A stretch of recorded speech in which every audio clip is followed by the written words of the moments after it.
أنا عارف أشنو خصني ندير باش نحقق الهدف ديالي، ولكن كنعيا ما نفكر راسي وفي الآخر كنلقى راسي ما درت والو. واش أنا معكاز؟ كل واحد فينا كيجي واحد الوقت ما كنقدروش ولا ما كنبغيوش نديرو شي حاجة حيت ما فينا ما نديروها، ولكن كاينين شي ناس اللي ديما بحال هكا، وهاد الناس اللي غادي نهضر عليهم اليوم. نجيو دابا نعرفو اشنو هما الاسباب اللي كيخليو الواحد فينا معكاز، واشنو نقدروا نديرو باش نحيدو هاد العادة. من أهم الأسباب ديال العجز هو الخوف من الفشل. بزاف ديال الناس كيأجلوا العمل على أهدافهم حيت كيخافوا ما يحققوهمش، ولا كيخافوا يقلبوا على خدمة محسن حيت كيتوقعوا من راسهم غير القليل. هادشي علاش كيختاروا ما يجربوش من الأول، وكيعجزوا يديروا أي حاجة في حياتهم بسبب الخوف. نجيو دابا للسبب الثاني واللي هو التوقعات.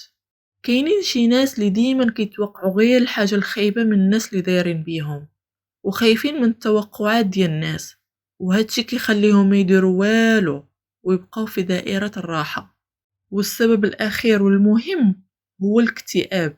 يقدر يكون السبب الرئيسي ديال الكسل والعجز هو الاكتئاب، وباش تخرج راسك من الحفرة ديال العجز خاصك تعالج الاكتئاب ماشي الكسل. هادو هما أهم الأسباب اللي كيخليو شي ناس معجزين. نجيو نهضرو دابا على الحلول.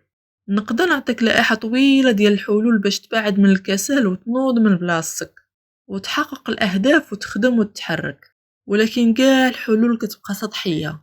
الحل الحقيقي باش تحد من الكسل هو انت. خاصك تفهم راسك وتفهم علاش انت معجز واشنو السبب الرئيسي اللي خلاك هكا. خاصك تفكر من هنا لقدام كيفاش باغي تكون، واش هاد العجز فاش نافعك.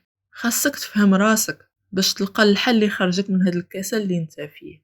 وعرف شنو هما الاهداف اللي كتحلم انك تحققهم، ونوض خدم على راسك. الحل في يديك انت.